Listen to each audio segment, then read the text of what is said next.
Sponsored by RxCardClub.com. Get a free prescription drug card and save up to 85% on prescription drugs. RxCardClub.com. Does Kerendia lower blood pressure? Yes, low blood pressure, hypotension, has been reported as a common side effect with Kerendia, occurring in at least 1%, 1 out of every 100, of patients. In studies, low blood pressure, hypotension, occurred in 4.6% of patients taking Kerendia compared to 3.9% of patients taking a placebo. In patients treated with Kerendia, the mean systolic blood pressure, the first or top number, decreased by 3 mm of mercury, and the mean diastolic blood pressure, the second or bottom number, decreased by 1 to 2 mm of mercury during the first month, but remained stable thereafter. A normal blood pressure reading is usually less than 1/128 of a millimeter of mercury. Kerendia can also cause high potassium levels and low sodium levels. Hyperkalemia, high potassium levels, occurred in 18.3% of patients taking Kerendia compared to 9% on placebo.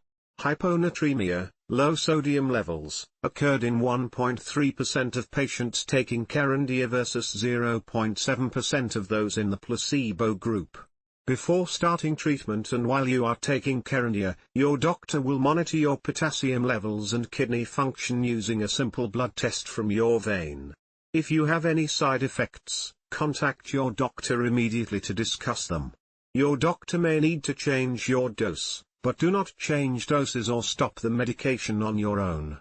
Call your healthcare provider for medical advice about side effects. When was Kerendia approved by the FDA? The FDA approved Bayers Kerendia, finerenone, in July 2021.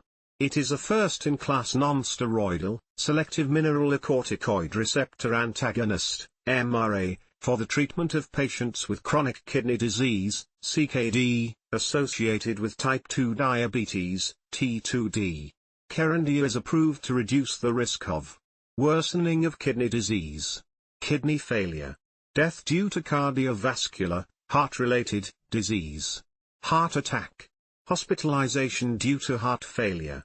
In phase 3 studies, 5,674 patients received either Kerendia, 2,833, or placebo, 2,841, and were followed for 2.6 years. Kerendia use in adults lowered the risk of sustained EGFR decline, a measure of how well your kidneys work, kidney failure or kidney death.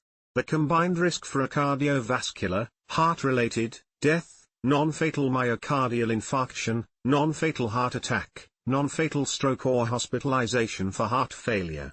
The mechanism of how Kerendia works is thought to be due to blocking the overactive mineralocorticoid receptor that may contribute to fibrosis, tissue scarring, inflammation and permanent kidney damage in patients with type 2 diabetes. This is not all the information you need to know about Kerendia, finerenone, for safe and effective use, and does not take the place of your doctor's directions. Review the full product information and discuss this information and any questions you have with your doctor or other healthcare provider. Related questions: when should I take Kerendia? Is omeprazole, Prilosec, bad for your kidneys? How long does it take for FDAThe to work?